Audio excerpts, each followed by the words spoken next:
Happy Thursday po sa ating lahat. Ako si Benison Estareja.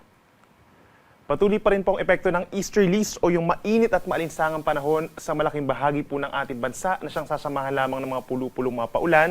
Habang simula po mamayang hapon, magsisimula yung epekto naman ng Intertropical Convergence Zone or ITCZ. Ito yung linya kung saan nagsasalubong po yung hangin simula po sa may northern and southern hemispheres. Kaya taasahan na po yung mga cloudiness sa may eastern portions ng Visayas and Mindanao simula mamayang hapon po yan.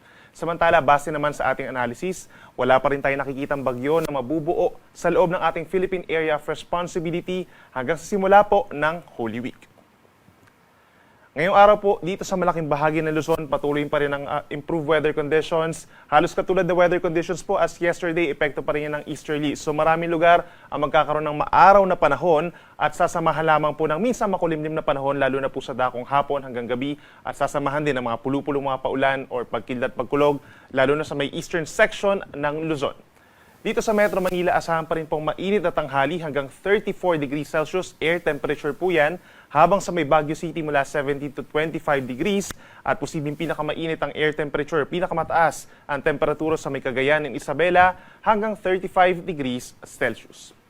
Sa ating mga kababayan po sa malaking bahagi ng Palawan, naasahan din po ang fair weather conditions, madalas magiging maaraw at may mga lugar lamang po na magkakaroon ng mga pulu-pulong mga paulan or pagkidlat, pagkulog epekto ng easterlies. Habang dito naman po sa may silangang parte ng Visayas, asahan ang makulimlim na panahon umaga hanggang tanghali at sasamahan na yan ng mga pag-ulan pagsapit po ng hapon hanggang sa gabi dahil po yan sa Intertropical Convergence Zone, yung banggaan nga po ng hangin. Habang ang natitirang bahagi ng Visayas, partly cloudy to cloudy skies, madalas maaraw sa umaga, but then pagsapit din ng hapon hanggang gabi, nagkakaroon lamang ng mga sagditang ulan or mga thunderstorms. Temperatura dito sa may Puerto Princesa, Palawan at sa may Iloilo hanggang 33 degrees, habang sa may Metro Cebu naman, posible ang pinakamataas na temperatura hanggang 32 degrees Celsius. At sa ating mga kababayan po sa may Caraga region, ganyan din sa may Davao de Oro and Davao Oriental, asahan din po ang mostly cloudy skies umaga hanggang tanghali. And then pagsapit ng hapon hanggang sa gabi, nagkakaroon na ng mga kalat-kalat na ulan and thunderstorms dahil yan sa Intertropical Convergence Zone. Habang ang natitirang bahagi ng Mindanao, sa umaga fair weather conditions din po or madalas magiging maaraw at pagsapit ng hapon hanggang sa gabi is partly cloudy to cloudy skies. May chance din po ng mga saglitan lamang na ulan at may mga lugar pa actually na hindi naman po uulanin ngayong araw. Temperatura natin sa Zamboanga City hanggang 32 degrees, habang for Metro Davao hanggang 33 degrees Celsius. Sa ngayon po yung ating heat index, as of yesterday po, April 9, pinakamataas sa Dagupan City with 44 degrees Celsius, sinundan ng Etxagi, Isabela and Vera Catanduanes. Naobserbahan po ang hanggang 43 degrees na heat index, habang sa may Metro Manila po kahapon, umabot sa 40 degrees ang naramdamang init. At maraming lugar pa dito sa may Luzon, Visayas and Mindanao ang nagkaroon din ng heat index na hanggang 42 degrees. Lahat po ay mga dangerous levels of heat index po ito kahapon. At para naman sa ating heat index forecast for today, for Metro Manila, bahagyang tataas pa yung ating forecast heat index hanggang 41 degrees Celsius. Yung ating mga dangerous levels of heat indices, pinakamataas 43 degrees dito pa rin sa may Dagupan, Pangasinan, Coron, Palawan, San Jose, Mindoro, and Vera Catanduanes. Samantala, halos yung mga katulad din po na heat index forecast po natin or observed heat index kahapon ay posibleng yun pa rin po yung mga lugar na magkakaroon ng matataas na heat indices.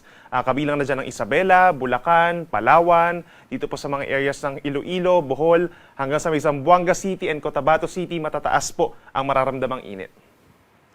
Para naman sa iba pang lugar, heat index forecast po sa iba pang lugar sa ating bansa, iscan lamang po itong QR code na nakikita nyo sa inyong screen or magtungo lamang sa pag-asa.dost.gov.ph/weather/heat-index. Sa mga maglalayag naman po by sea, sa mga susunod na araw or hanggang sa Holy Week po, wala naman tayong inaasahang sea travel suspensions or pagtaas ng mga pag-alon. Usually mga kalahati hanggang 1 metro lamang yung taas ng mga alon sa malayong pangpang. And then kapag meron tayong mga thunderstorms, posible naman itong umabot sa hanggang 2 metro. Pero inuulit natin, wala namang inaasahang mga sea travel suspensions kung magta-travel tayo by sea.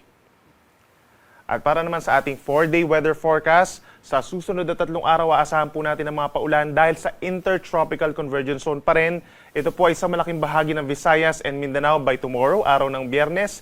Then pagsapit ng Sabado, Visayas, Mindanao at lalawigan na rin ng Palawan na magkakaroon ng mga paulan. Habang pagsapit ng Linggo, ilang bahagi pa ng Mindanao, itong Zamboanga Peninsula, Bangsamoro Region, Socsargen, and Davao Region, plus Palawan ang magkakaroon pa rin po ng mga kalat-kalat na ulan and thunderstorms. By nature, hindi naman po tuloy-tuloy yung mga paulan, but make sure na meron pa rin tayong dalang payong or pananggalang sa ulan.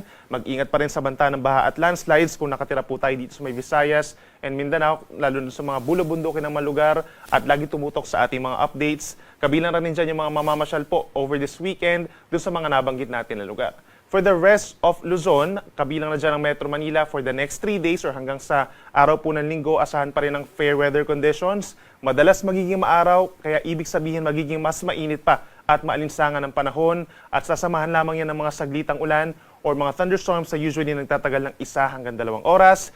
Improved weather conditions naman ang mararanasan pagsapit ng Holy Monday. At meron pa rin tayong mga pulupulong mga paulan or pagkidlat, pagkulog, lalo na dito sa may eastern sides ng Visayas, Mindanao at timog na bahagi din ng Mindanao. Ang ating sunrise ay 5:46 a.m. at ang sunset pa rin ay 6:09 ng gabi.